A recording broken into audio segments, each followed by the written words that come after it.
2019. The Spider-Sonus trend was going strong with artists all around the world, and the shonen anime enjoyers were living it up with the Season 1 release of Demon Slayers. The first big Inktober controversy happened where it was copyrighted, and over in YouTube land, PewDiePie had released part 1 of his Minecraft Epic series.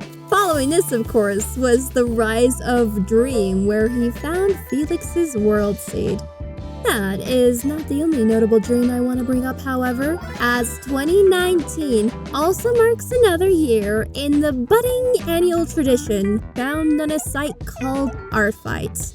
It's a month-long art gifting game that happens every July, where 2 teams work to get as many points as possible by drawing each other's characters. Every year there's a new theme pair, and 2019 featured, Dream vs. Nightmare. I never heard of it then, as I was a little preoccupied with my Homestuck obsession that year. So yeah, that checks out. But there's a big but here. I refuse to accept reality, and instead, I will imagine a scenario where I was there. Sort of. Yeah, I kind of want to make a character design for every single theme that's ever been released since the site's launch in 2016. And not just that, but I'm gonna have a heck of a good time with it too. It's only fitting that I choose Team Dream in that case, because I sure am living one. Before we get into the meat of the content, just know that this is a series called the Art Fight Themes Challenge. You can use that as a tag if you want to join in, but otherwise, what you're about to experience is an artist online explaining a whole heckin' world and story I came up with, all for 2 little magical characters. Plus, of course, my design process for how their appearances came to be. If you're all about that OC life, or are humored by my enthusiasm, please consider subscribing. It'd mean a whole lot. You'd be so cool.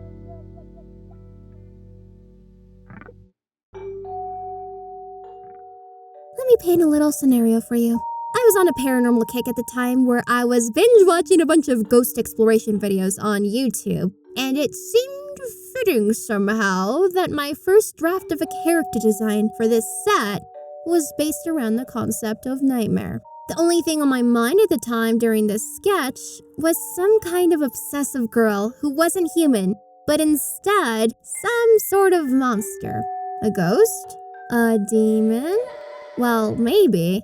At this point, there was no story, just a creepy little girl with wings and horns and glow eyes and the color red. The real time-consuming part was making a polished character sheet. This is an element of my challenge where not only am I coming up with a new character to fit a theme, but I'm doing my best out here to make something polished that I could put in portfolio perhaps. Anyway, I began with the poses I wanted to use, and I then worked on adjusting the design until I was happy with it. One feature included these bat ears that could be seen initially, though thanks to the encouragement and ideation of my community over on Twitch, I allowed myself to pivot and instead roll with a black moth theme. This was surprisingly fitting because I used to actually have nightmares about swarms of black moths, and I think we'd all agree that that's a little bit freaky. Not just that, but moths can also rock some dark symbolism. Not always, of course, but for this girl, it just worked. Let's take a pause with the design talk and shift our focus more towards the concept that spawned into my brain. What if the more powerful a magical girl became, the more they lost their humanity and connection to the real world? What if such a person, someone like this girl here, could literally become a paranormal demon equivalent? And what if that's literally how this world's supernatural system worked, where gods, ghosts, demons, and so many unseeable forces were actually just magical users who overdid it and became more like a concept, depending on, well, a particular feature that I'll explain later on in the video, okay? Hold on, we'll get there. For now, let's just stick with the basics. I named her Vesper, and she's a 13-year-old girl who is high-key on that quiet, eccentric side. Someone who's prone to mischief and obsessive tendencies.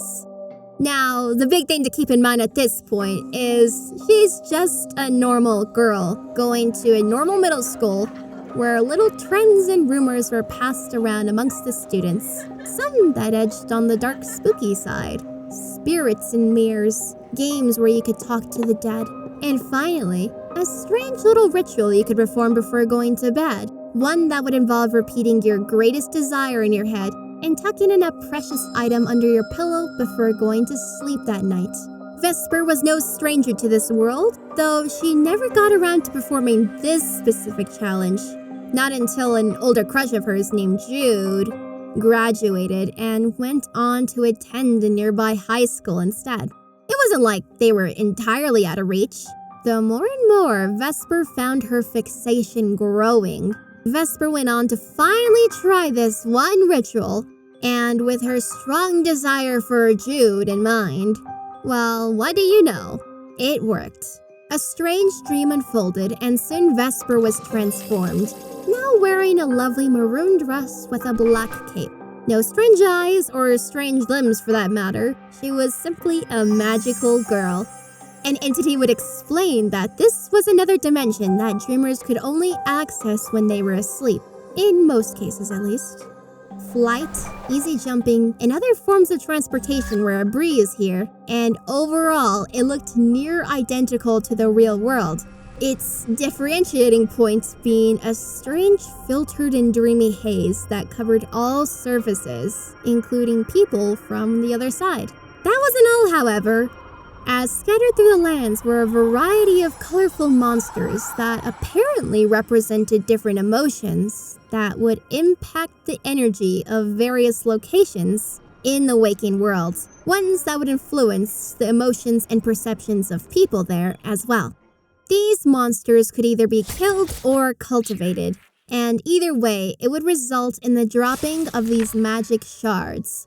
Energy that could be absorbed either directly by the dreamer or given, namely with these other strange human-like entities that one could form a pact with.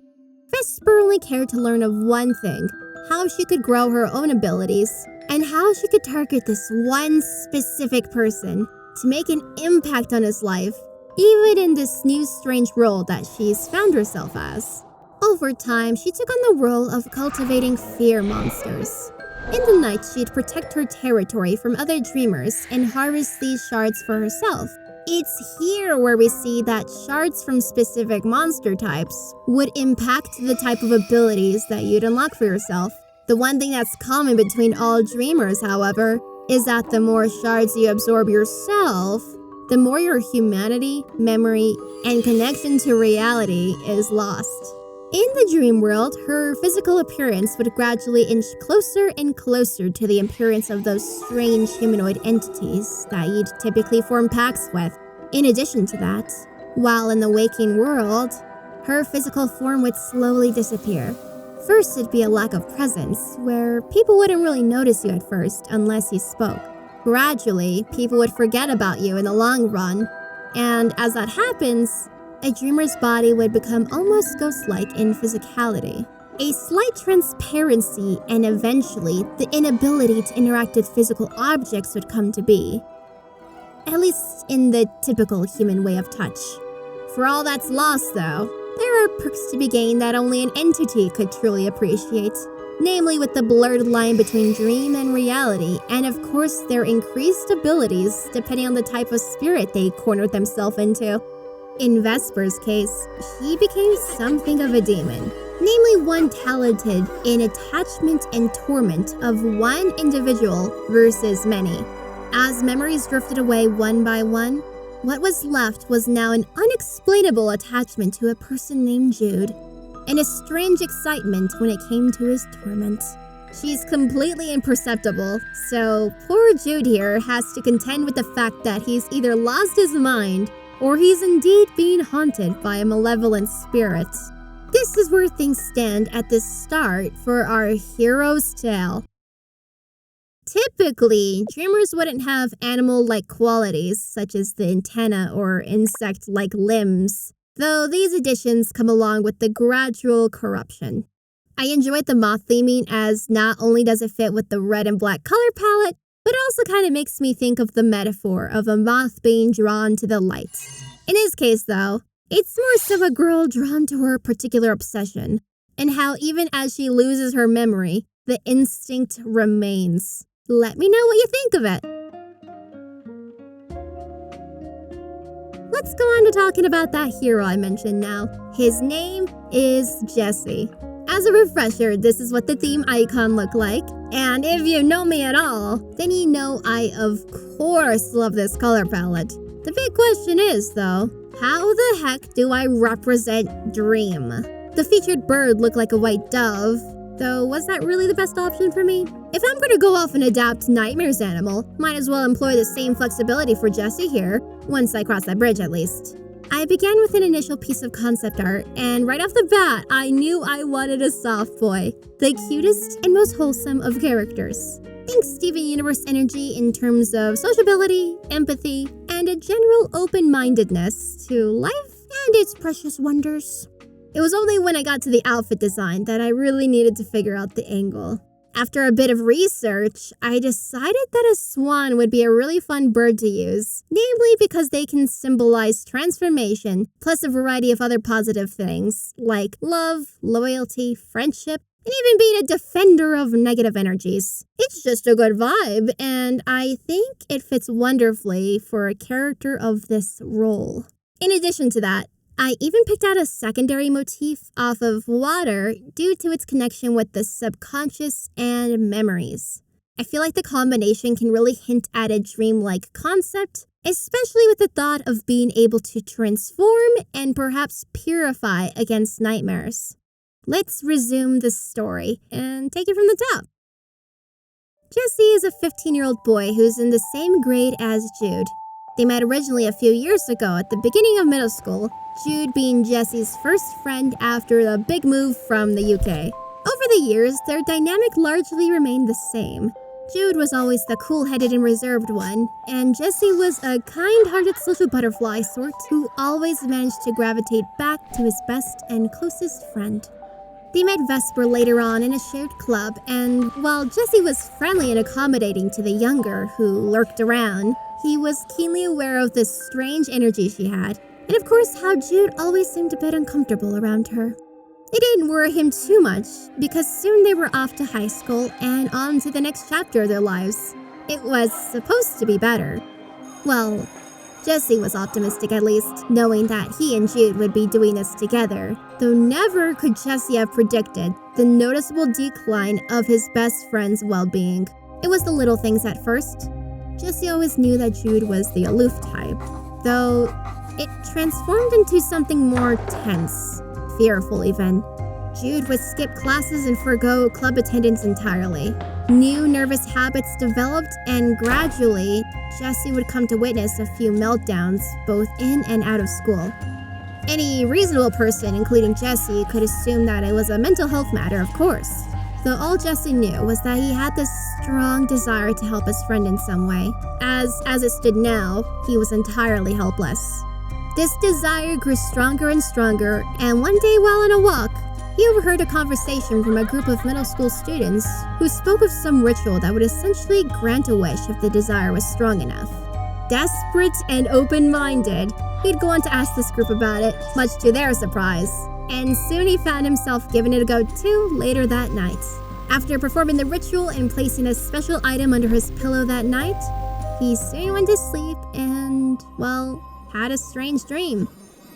After encountering a spirit and going through a small trial, he was soon able to transform into a magical boy. We know from Vesper the dangers of acquiring more power through absorbing shards, though Jesse here paves way for an alternative path. Rather than becoming stronger himself, Jesse collected shards to give to the entities in this parallel dimension. With this, he was able to form pacts which allowed for a strong mental connection that transcended the split between realities. There are many different types of entities, and much of their abilities is determined by the type of shard they most enjoyed consuming and what they prioritized themselves from when they were human. There are negative entities just as there are positive ones. As a refresher, Shards are collected from creatures that represent a wide array of emotions. They can be killed and harvested from, or they can be cultivated and raised to output these shards more sustainably. So how did this play out?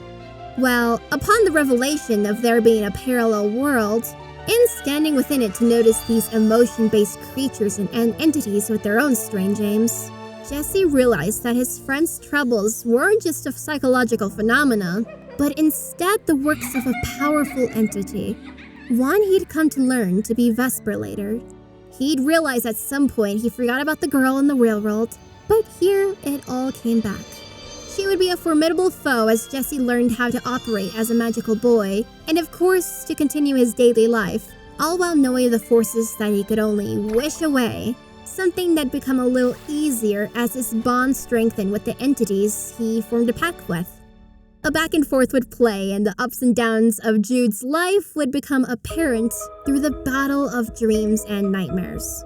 Close battles would even happen, instances where Jesse would be forced to absorb shards for himself as a matter of self-defense. He'd be stronger, sure, but it'd be a fine line of doing his absolute best to not corrupt further and end up like Vesper. I imagine another conflict too would be the secrecy Jesse would have from Jude, and at any point he could simply be honest, though I bet Jesse would get fixated at times over keeping his friend happy and stress-free, so much so that we'd start to see some martyr and self-sacrificial tendencies bloom. I'm sure it would resolve happily as Jesse learns to open up more about his own worries and to not take his gift of empathy too far.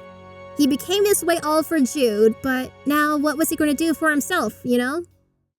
Anyway, that's the story. I hope you enjoyed seeing these characters come to life, and again, if you want to participate in this challenge, you can use this tag and even @ me over on Blue Sky or Unveil. If you enjoyed this world, let me know too in the comments, and if the interest is strong, I'll go to make a collab world with more written down, plus a custom tag so you can make your own magical OC for it too. Thank you for watching, and I'll see you next time.